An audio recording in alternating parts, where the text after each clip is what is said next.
Changes in administration from Vedic age to early medieval period. Administrative centralization in ancient India witnessed significant developments from the Vedic age to Maurya age. The centralization was driven by various factors such as economic expansion, increased resources of the states, and the establishment of a taxation system. Consequently, it led to the organization of strong army and an efficient bureaucracy. However, with the introduction of land grants, the strength of administrative centralization weakened. There was decline in the number of officials, increase in the number of intermediaries, and a weakening of king's army base from the Maurya age to early medieval period. These changes marked the emergence of Indian feudalism, and they can be categorized into distinct periods. First, moving ahead to Rigvedic age. Now we will discuss the administration of each age in detail. Rigvedic age. During the Rigvedic period, the concept of state was based on the people, Jana, rather than territory, Janpada. Mainly because the Rigvedic Aryans led a nomadic lifestyle.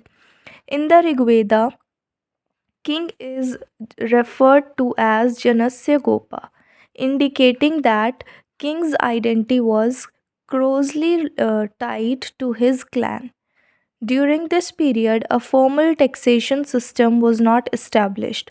The primary source of state income came from the spoils of war as loot acquired during battles and also from war booty, as it was considered an essential to maintain a king to win a war. Although references to a voluntary tax called Bali can be found, it was not a regular tax but rather a form of voluntary contribution. The Rigvedic period did not witness the development of an independent bureaucracy or a permanent army. While some officials are mentioned in the Rig Veda, their numbers were relatively small compared to the later periods. Examples of such officials include Yuvraj, Senani, Purohit, Gramini, Vishwapati, and others. The Rigveda mentions several institutions such as Sabha, Samiti, Vidat, and Gana. These councils served as a platform for discussions on the interest of the people, military campaigns, and religious rituals. The Sabha consisted of elderly individuals. I'm repeating again. The Sabha consisted of elderly individuals and held some judicial powers. The Samiti was an important institution for common people. Vidat, the oldest institution of the Aryans, was associated with the military operation. The king sought the support of Sabha and Samiti, indicating their significance. Gana represented the institution of a republic, sorry. In terms of administration, the smallest unit during this period was called the Griha or Kula, the family. Above the Kula was the village, followed by Visha, and finally the Jana, Jana, Jana, which served as the highest unit of administration. Moving forward, later Vedic age. The introduction of agriculture during the later Vedic period brought about an increase in the state's resources, leading to an enhanced position for the king. The king's stature was elevated as specific formalities and religious rituals became associated with the role. This period also witnessed a relatively well established tax system. The voluntary tax, known as Bali, transformed into a mandatory tax.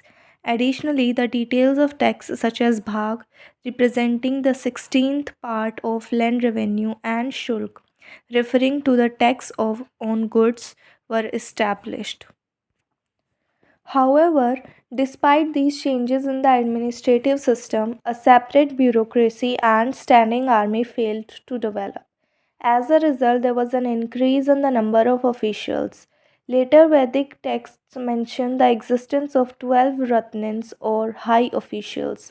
The Janapada or territorial unit emerged as the largest administrative division during this time. The major tribal institutions faced setbacks with Vidath and Gana disappearing, while Sabha and Samiti already lost their power and significance. Moving forward, Buddha age. During this period, the resources of the state experienced growth due to the expansion of agricultural economy and the onset of the second urbanization. As a result, the tax system became fully established. Notably, an official known as Raju Grahak is mentioned, indicating that land revenue was determined after land measurement. The power of the king was augmented by the existence of a standing army and a professional bureaucracy. For instance, Bimbisara was the first king to establish a standing army and was referred to as Shrenik Bimbisara. This period also witnessed the development of writing, which can be discerned from the royal documents. An official known as Ashpatal, Ashapataladhikrita was specifically associated with these royal documents. Additionally, the village, that is Gram, was established as the smallest unit during this period. Moving forward, Maurya period.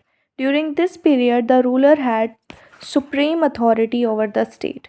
Mauryan rulers adopted the title Devanampiya. The Mauryan Empire was prosperous and abundant in resources, leading to an increase in the number of officials. A strong army was established and administrative centralization was strengthened. Kautilya's Arthashastra is considered a major source for studying the Mauryan period. However, other sources such as Megasthenes Indica and Ashokan inscriptions also provide valuable information. In Arthashastra, Kautilya outlines 18 tirthas, that is department, and 27 adhyakshas, that is officials, in the central administration. The Mauryan administration was categorized by a large scale bureaucracy, and four provinces were reported during this period. The head of the province was called Kumar or Aryaputra, who likely belonged to the royal family. A council of ministers assisted and advised the ruler, that is Kumar, but this council possessed discretionary power, including the ability to directly transmit important information to the ruler without informing Kumar. District officials such as Yukta, Rajjuka, and Pradeshika also mentioned. These officers were appointed by central administration. Pradeshika held the highest position and was responsible for assessing district income and maintaining law and order. Focused on the land revenue system and village welfare, and also had judicial authority. Yuktas served as secretaries and accountants. At the lower level, the cluster of villages formed as a unit of administration. Officials known as Gopa and Sthanika were appointed for this level.